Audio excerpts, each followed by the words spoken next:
Hey, welcome back. A little progress update on my Ford 9-inch tractor. It's been a while since I've been working on this tractor. Actually, I'll post a video at the end of this if you want to check out the beginning part where we started tearing this tractor down and getting ready to restore it. I had some more video footage shot of me working on this, but unfortunately, had a situation where my old S21 phone decided to crap out on me, and I lost a lot of the video footage I have on here. So some of the video footage that I do have, I'll put in this video. This of me tearing this down, working on the front end. We're gonna start getting this thing going through this so we can start putting this thing back together. I'm gonna go ahead and pull these hubs off here right now, clean all these out, and grease these up again. These are pretty simple to take off. All you do is take this cap off here. It's threads on, like so. Yeah, I'd recommend, if you're gonna do this, get yourself an old t-shirt or something you don't care about anymore and cut it up, because yeah, it's gonna get greasy and kind of messy, as you can see here, like so.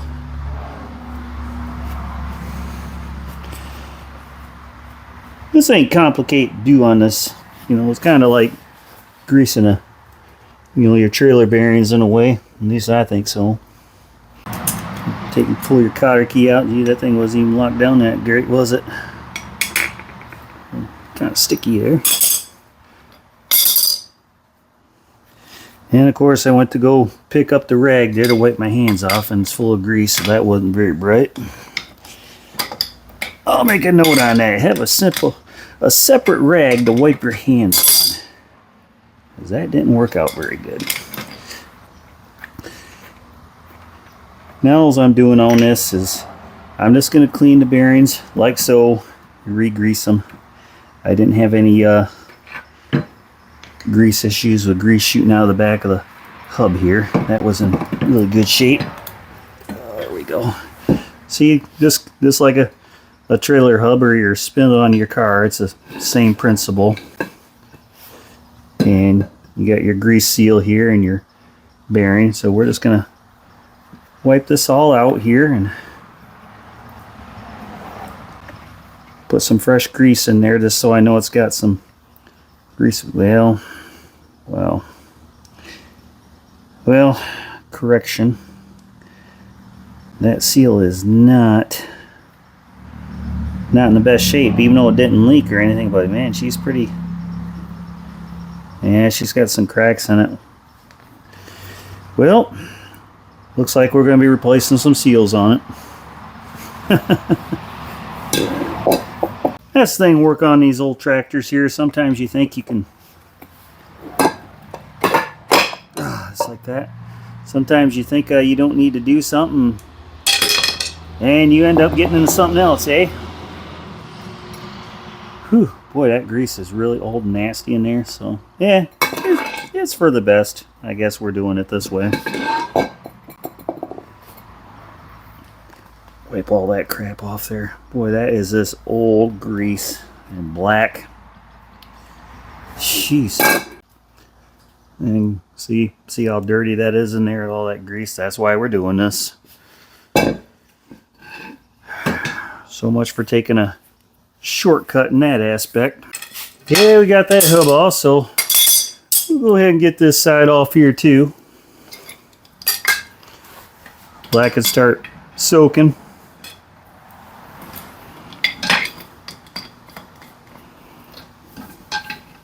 See if this cap comes loose. This is easy. Yep, it does. Always nice when stuff comes loose like it's supposed to.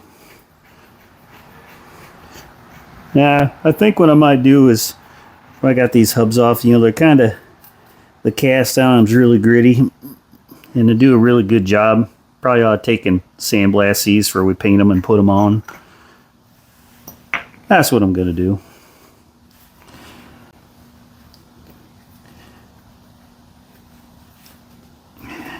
Get that grease out of there. Now, someone's been in here at one time and did something with this one, because this one, the grease is blue instead of black. So kind of curious. Are we going to find a new seal on the other side once we get this off? We're going to find out here in a minute. And looks like someone did a better job putting this cotter key back in here when they did it, because the other one just kind of fell out of it. Okay, that one's out. We're going to find out here in a minute.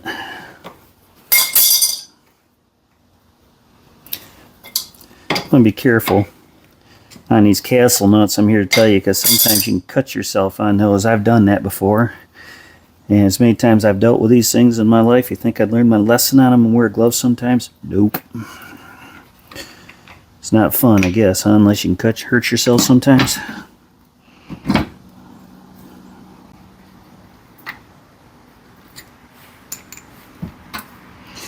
Alrighty, now let's see what we got here. Oh, wow. Yeah. I'm not liking that at all, so this is pretty sloppy in there. So we're going to have to do some adjusting on there, put some bearings in there. We're going to have to address that issue. You all see that right there, how I'm moving that whole kingpin assembly? Wow. No, someone didn't replace this. It's this, get it out. There we go. Well, yeah, check this out. Here's a better look. Look how sloppy that is down there. The last time I ran into this on a 9N, I pulled this all apart. The bearings and everything just fell right apart in there. I have a feeling this might possibly do the same thing. Like I said, once you start on these tractors restoring them, you just never know what you're going to run into. Now coming back here to the first side, you look here. This one's tight, don't shake in the bottom, but however, you look up here at this tie rod joint. Look how much slop is in that tie rod end, so we're going to be replacing that tie rod. So I'll go ahead and take the rest of this all apart. Now the front end is all apart on this now. We got the hubs here. We took all this down, the axle, and got all these parts sandblasted. Got a bunch of parts here bought from Steiner that need to go in the front of it. Here's my new tie rod ends for it. Here's a new axle bushing that goes in the center. That was completely wiped out. More parts from Steiner. Everything's sandblasted up pretty good, so we're at the point we're going to start getting this primered. Got the front nose cradle here all primered, ready to go on. Now, here's the one spindle that I'm ending up replacing on this. As you can see, that roller bearing on the bottom got into this really hard and cut into it, so we're just replacing it. Here's the front spindle housings right here for it. We got the new bushings, kingpin bushings pressed in.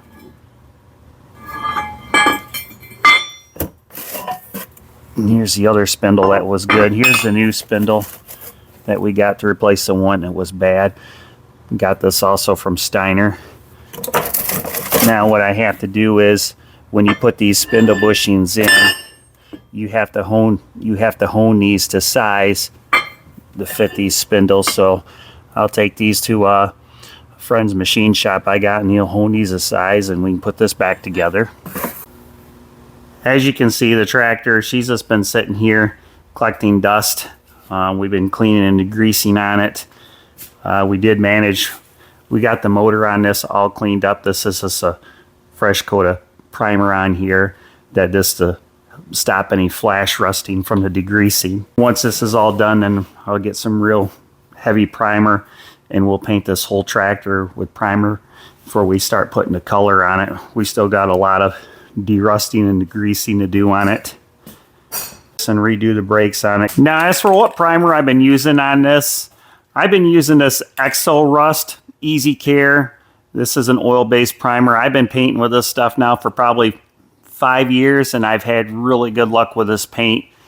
And it seems since I switched over starting to use this stuff, it's been less work for me in the long run than some of those other brands of paints that I used in the past. And what I like about this too is after the paint sits on the tractor for like a year or two, I can lightly sand that color with a 2000 grit sandpaper, and then I'll go over top of that with a clear, and it just turns out amazing. So real impressed with this stuff. If you're looking for a good oil-based paint that's easy to use and that's affordable to buy, this would be a good option for you.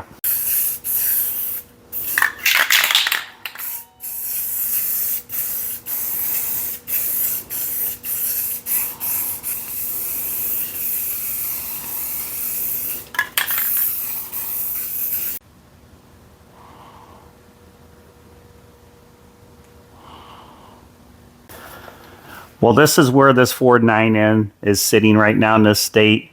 We've been working on it here and there, but not as much as I'd like to be working on with other projects we got going on. I wish I was further along than this, but we'll keep chiseling away at it till we get more progress done.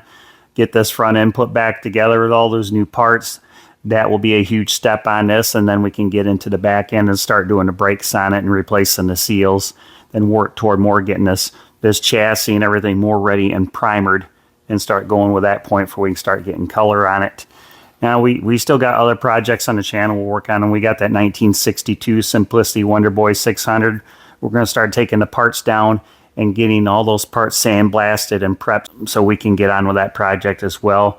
Ideally, I want to have that tractor done here in the springtime as well, and hopefully if everything goes right, this tractor kind of has to be done by September next year, so that's the deadline on this. Those have been following my channel really closely. I did a short a while back on a tractor I went and picked up. We picked up a 1970 Ellis Chalmers B208. We were going to do a Will It Run on. I was planning on doing a Will It Run on that in the springtime this year, but that's going to change. We're going to be getting that in here really soon and getting that up and running. The reason why we're doing that Will It Run sooner is because that tractor belonged to a friend of mine that I worked with for a long time, and he just passed away last week. So I want to bring that tractor in and get it up and running and driving again as a tribute to him.